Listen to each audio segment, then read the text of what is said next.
kita akan mengulas surat edaran yang jelas halnya adalah perihal itu instruksi sebenarnya yang dikeluarkan oleh PBNU Jalan Keramat Raya nomor 164 Jakarta pada tanggal 5 ya Dzulhijjah 1446 Hijriah, bertepatan dengan tahun Masehinya 2025, bulannya Juni, tanggalnya 2 kemarin berarti.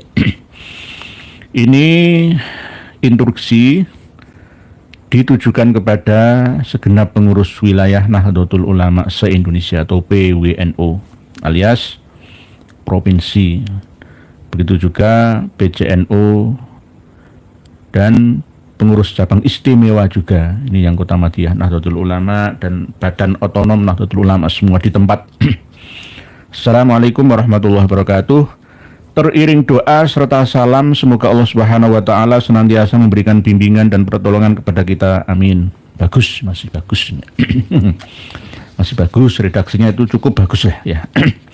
Menyikapi perkembangan silang pendapat tentang isu nasab yang terus bergulir di tengah masyarakat, sebagaimana tampak dari berbagai sikap dan tindakan pihak-pihak yang saling berbeda pendapat, Pengurus Besar Nahdlatul Ulama menyampaikan instruksi sebagai berikut. 1.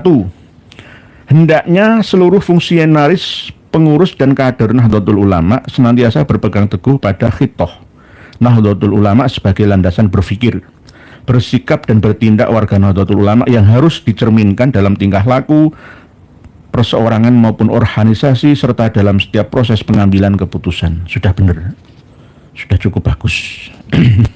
Himbauan instruksinya cukup lumayan bagus. Normal ya. 2. Hendaknya perbedaan pendapat yang terjadi dapat disikapi dengan bijaksana. Ya memang begitu. Berbeda itu sebuah keniscayaan. Senantiasa berpegang teguh pada gimana? Penuh kearifan dan menghindarkan semangat permusuhan. Tidak ada yang kita musuhi. Yang kita musuhi itu hanya kezaliman, ya, kebatilan, kemaksiatan. Orangnya tidak pernah kita musuhi, ya, tidak pernah. Kekafiran sekalipun tidak pernah kita memusuhinya. Kemurtadan, kemunafikan, kemusyrikan kita tidak pernah memusuhinya. Ya. Hanya para pelakunya itu kita harus menyadarkannya sesuai dengan kemampuan kita bersama, karena amar ma'ruf nahi mungkar itu bukan hanya milik sebuah organisasi atau satu organisasi saja, tidak, tapi seluruh umat manusia, fardu ain hukumnya. Dan menghindarkan semangat permusuhan serta tetap mengedepankan adab dan menjunjung tinggi ilmu pengetahuan serta ahli-ahlinya. Nggih, sudah benar. Harusnya begitu memang. Nomor 3. Setiap fungsionaris, pengurus dan kader Nahdlatul Ulama berkewajiban menjaga dan menegakkan hak dan martabat segenap warga tanpa terkecuali. Nggih. Tapi jangan hanya untuk Nahdlatul Ulama saja, seluruh umat manusia se-Indonesia dan seluruh dunia. Wong misi visi Nahdlatul Ulama itu tidak hanya internal saja, tapi global. Merawat jagat kan, menuju peradaban kan katanya, kan begitu semangatnya. Nahdlatul Ulama tidak dapat mentolerir sikap, perilaku dan ucapan siapapun dan dari pihak manapun yang menyimpang dari nilai-nilai syariat, adab serta persatuan dan kesatuan bangsa. Lebih-lebih dengan menyalahgunakan kemuliaan Rasulullah SAW. Imbauan instruksi ini harusnya diaplikasikan, diterapkan, dipraktekkan.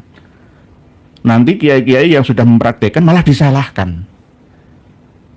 Perlu diingat bersama bahwa yang duduk di struktural itu hanya berapa orangnya, yang banyak itu di kulturalnya. Nahdlatul Ulama itu organisasi besar, ya, yang duduk di strukturalnya harus berjiwa dan berwawasan besar, berjiwa besar, berwawasan luas, adab serta persatuan. Jadi yang menyalahgunakan kemuliaan Rasulullah SAW harus diingatkan, mengatasnamakan cucu Rasulullah tapi merusak ajaran Rasulullah. Itu harus diingatkan, diluruskan gitu loh. Ini fungsi dari pengurus dan kader ulama semua tanpa terkecuali. Tapi justru yang mengamalkan ini malah disalahkan. Nah ini bagaimana? Namun demikian kesalahan dan penyimpangan yang dilakukan oleh orang per orang lagi mesti dibelani. Orang per orang, oknum individual katanya, nggih. tidak boleh dijadikan dasar untuk mengobarkan pertentangan dan permusuhan antar kelompok. Dulu ketika kita ditindas oleh penjajah Belanda, Jepang, kalau kita tidak melawan, baik dengan angkat senjata ataupun dengan keilmuan, berorganisasi, berwawasan, ya maka kita tidak akan bisa merdeka. Rasulullah bangkit melawan kafir Quraisy itu atas dorongan perjuangan. Kalau hanya berpangku tangan, ya untuk apa? Ya, untuk apa? Hidup ini harus bernilai perjuangan demi kemanfaatan untuk seluruh umat, ya. Manusia semuanya, tidak ada manusia tapi rahmatan lil alamin semua, ya. Ini jadi tidak ada yang namanya mengobarkan permusuhan atau pertentangan. Kalau permusuhan, bahasa halusnya itu bukan musuhan, tapi diskusi, ya, perdebatan yang mengandung nilai peradaban. Jadi keilmuan dan wawasan yang dikedepankan.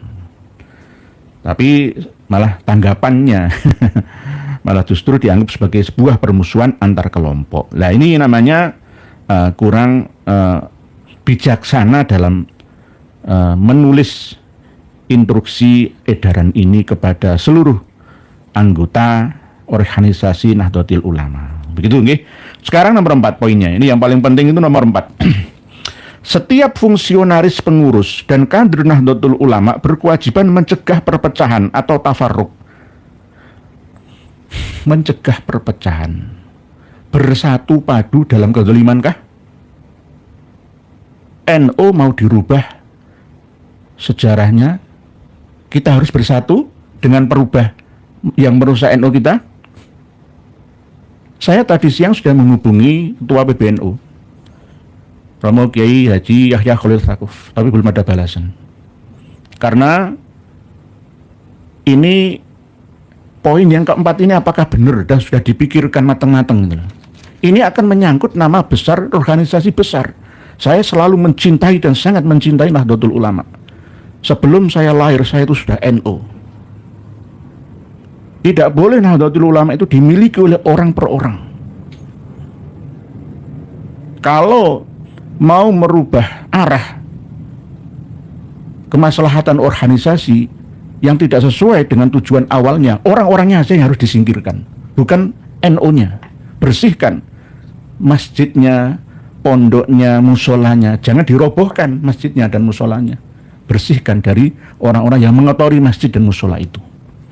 Ini analoginya. Setiap fungsionaris pengurus dan kader Nahdlatul Ulama, saya itu setiap ceramah yang ngawal itu Banser, ya. Banser itu tugasnya mengawal kiai-kiai NU. Tidak harus kiai NU yang mengurusi MWC, PC, PW, PB, NU saja, tidak. Tidak. Lawang gereja saja dikawal kok, dijaga oleh Banser kok. Masa kiai-kiai NU seperti saya nggak dikawal, kan ya terlalu. Kan begitu. Oke. Jadi terus mau dilarang, loh bagaimana dilarang? PWILS itu anak kandungnya NU walaupun tidak diakui secara resmi menjadi banomnya. Kulturnya itu kultur NU. Bahkan sanggup bekerja sama dengan NU, bekerja sama dengan pemerintah, karena misi-misi visinya sama. Tidak ada bedanya. Tidak ada bedanya. Bedanya ada apa? PWLS melarat. Itu aja. PWLS itu organisasi yang baru berdiri ya 2023. Sebenarnya mau saya sertakan di link bawah video kita AD-ART-nya PWILS. Tapi saya pertimbangkan kok kurang afdol ya, nanti saja. Supaya untuk bahan pertimbangan, banyak kiai-kiai dari Jepara, dari mana-mana minta saya kasih untuk menunjukkan bahwa PWILS itu bukan organisasi radikal, bukan organisasi yang mengajak permusuhan dan pertentangan. Itu cara memahaminya. Ini untuk menyadarkan oknum loh ya. Saya ini mengatakan oknum, tidak seluruh Nggih, pengurus Nahdlatul Ulama mulai dari pusat sampai daerah itu seperti ini menyetujui semua tidak. 99% sesepuh NU itu mendukung kita. Nggih, walaupun saya tidak duduk secara struktural PWILS yang penting ya di dalam gerakan organisasi, tetapi saya mengamini ya misi dan visi PWILS, walaupun saya tidak sebagai pengurus utama, gitu. Karena apa? Saya ini berada di mana-mana saja. Mencegah perpecahan atau tafaruk dan mendamaikan pertentangan. Ya, ini yang kita tunggu. Kalau ingin damai, ayo panggil PWILS siapa tokoh yang diajukan untuk melakukan diskusi terbuka tentang nasab, keabsahan nasab yang nyambung sampai Nabi kita Shallallahu Alaihi Wasallam. Ya. Tidak usah debat di kantor RA, buat apa? Gak ada gunanya. Undang ke kantor pusat PBNU sana. Fasilitasi semua. Bahsul masailkan. Terbuka ya, di live streaming oleh semua channel bahkan media yang ada di seluruh dunia. Dunia akan melihat kita bagaimana dan seperti apa kualitas pemahaman ulama-ulama Indonesia tentang nasab dzurriyyah itrah Nabi kita. Ahlul Bait itu apa? Dzurriyyah itu siapa? Asyirah itu seperti apa? Ya. Itrah itu apa? Diterangkan semua nanti biar untuk mencerdaskan semua. Jadi kita ini harus didamaikan supaya tidak ada pertentangan atau islah dzatil bain, serta melepaskan diri dari keterlibatan dalam pertentangan mengenai nasab. Maksudnya itu bagus supaya kawan-kawan yang duduk di Suriah atau pengurus harian PC, PW, MWC itu tidak terlalu masuk dalam kancah perdebatan ini karena nggak punya kitabnya. Mau masuk bagaimana kalau nggak punya kitabnya? Ya mohon maaf. Kecuali yang mau dan minta ke kita kasih semuanya. Banyak yang sudah paham, tapi mau berkata apa itu agak ketakutan karena khawatir melanggar ADART atasan. Gitu, nggih. Mengenai nasab, baik dari keikutsertaan dalam silang pendapat. Sebenarnya itu tidak ada. Silang pendapat pro kontra itu tidak ada sebenarnya. Kalau mau menyadari kebenaran itu yang mana, kan gitu. Kalau memang mau diuji, kebenaran memang harus diuji. Temukan antar kedua belah pihak yang berbeda pendapat ini. Gitu. Ya, terus silang pendapat yang meninggalkan adab itu misuh. Pernahkah dari kalangan PWILS ulamanya, ustadznya, pengurusnya yang misuh-misuh? Gak ada ya. Justru yang kontra dengan PWILS itu malah yang sumpah serapah, mubahalah. Semua hewan itu keluar namanya. Babi, celeng, sapi, monyet, kera, dan lain sebagainya keluar semua. Nah ini harusnya PBN itu mengeluarkan instruksi edaran yang mengarah ke justru yang membuat permusuhan dengan kata-kata yang tidak beradab seperti ini. Jadi ingatlah bahwa pemimpin sebuah bangsa, negara, dan bahkan organisasi dalam agama itu adalah amanah. Amanah, titipan, jangan khianah. Khianah itu bagian daripada alamatul munafik itu. Alamatul munafik salasah itu. Jadi bahaya. Lebih baik jadi tukang angon kambing domba saja. Nggak usah mengangon ya umat yang ada. Jadi orang yang biasa-biasa saja lah. Itu malah hisabnya sederhana, nggak jelimet nantinya. Saya teruskan, nomor 4. Baik dari keikutsertaan dalam silang pendapat yang meninggalkan adab maupun dari keikutsertaan dalam perkumpulan dan atau organisasi yang sengaja dibentuk untuk menjalankan permusuhan terkait masalah nasab. Lah ini loh. Terus di sini itu menyebutkan merek langsung seperti Perjuangan Wali Songo Indonesia, Laskar Sabilillah atau PWILS. Ini loh, ini namanya tidak beradab namanya. Tadi di nomor 2 ini kan serta tetap mengedepankan adab loh dan menjunjung tinggi ilmu pengetahuan serta ahli-ahlinya. Bagus. Lah nomor 4 ini langsung seperti Perjuangan Wali Songo, Laskar Sabilillah maupun organisasi yang berseberangan dengan PWILS. Ini menurut etika ya, dalam berorganisasi besar itu ya, tidak boleh. Tidak boleh. Tabayun dulu, panggil ketua PWILS siapa. Saya nggak usah, saya bukan bagian dari struktur PWILS. Saya itu hanya bagian kesejarahan di pusat, di wilayah kesepuan, di daerah juga kesepuan. Itu saya. Jadi seandainya ini saya mengangkat ini, sedikit mengatasnamakan PWILS itu tidak mengapa. Karena memang PWILS itu tujuannya mulia. Tidak pernah minta tambang ya untuk dikelola demi kepentingan organisasi pribadinya, tidak, belum. Nanti kalau diajak kerjasama dengan negara untuk kesejahteraan seluruh rakyat Indonesia, oke saja. Itu. Okay. Lah ini loh, seperti perjuangan Wali Songo ini termasuk, menyebutkan merek ini. Ini tuduhan yang penuh dengan fitnah loh ini. Bahaya loh ya. Bahaya loh. Loh kiai-kiai sekelas besar seperti ini kok. Ya, yang menandatangani itu, ya tadi saya sudah menghubungi Romo Kiai Haji Yahya Khalil Stakuf yang mulia, tapi masih belum saya lihat WA saya. Jadi berbahaya ini, berbahaya. Ketika kiai-kiai kita diingatkan oleh anak-anaknya lah ya, harusnya diterima dengan legawa.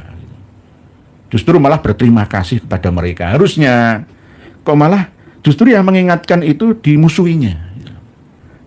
Lah, saya pun juga mau diingatkan. Sama-sama namanya watawasaw bil haqq, watawasaw bis sabr. Tapi dengan cara yang bijaksana. Adab didahulukannya. Katanya serta tetap mengedepankan adab, lagi langsung ya. Organisasi yang sengaja dibentuk untuk menjalankan permusuhan. Memang ya saya akui, kawan-kawan semangatnya di PWILS itu luar biasa. Karena apa? Jelas-jelas melihat kezaliman. Bagaimana makam-makam tua yang terbengkalai di daerahnya diba'alawikan semua. Terus diam saja, ayo pro kontra, ayo hindarkan kontra, ayo pro semua. Terus kita kerjasama dalam kezaliman, nggak apa-apa. Coba bagaimana? Tidak hanya itu, ya. Ketika kita mengingatkan secara ilmu tentang amaliyah khurafah yang disandarkan ke karomah oleh Habaib Alawi, kita diserang, dipersekusi, ya, diancam bunuh, dihancurkan reputasi, dijatuhkan harga dirinya. Kita tidak melawan secara fisik, tetapi melawan secara mengingatkan, menyadarkan. Dan alhamdulillah banyak yang sadar. Lah, yang masih belum sadar kok justru malah beberapa oknum yang menduduki struktural Nahdlatul Ulama. Yang di atas saja, yang di bawah itu 99%, dulu 90%. Sekarang 99% mendukung perjuangan PWILS. Karena apa? PWILS juga niatnya tuh bagus, membela bangsa dan negara dan bahkan agama. Saran saja, ulama pimpinan PWILS harus bertemu dengan ulama PBNU agar menjernihkan yang masih keruh dan semoga bersinergi agar tercipta kemaslahatan umat. Insya Allah nanti kami akan komunikasi dengan Gus Abbas. Saya intens komunikasi dengan beliau-beliaunya. Walaupun saya ini orang ya serendahan lah, gak apa, tapi saya masih digubris lah ya. Gus Abbas juga sering minta kitab ke saya dan bareng-bareng ngaji bersama. Nggak ada yang lebih unggul sama-sama. Jadi nanti akan kami komunikasikan juga. Nanti akan ada tindakan apa? Tidak akan memproses ke jalur hukum, enggak. Lu Bapak Edi kok dilawan, itu bagaimana? Enggak.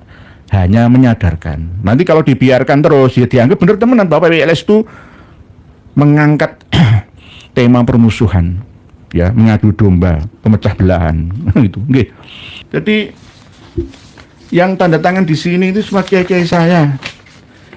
Romo Kiai Haji Miftahul Akhyar ya kiai saya, Kiai Haji Ahmad Said Tasrori itu ya kiai saya, Kiai Haji Yahya Khalil Stakuf ya saya, orang NU kok.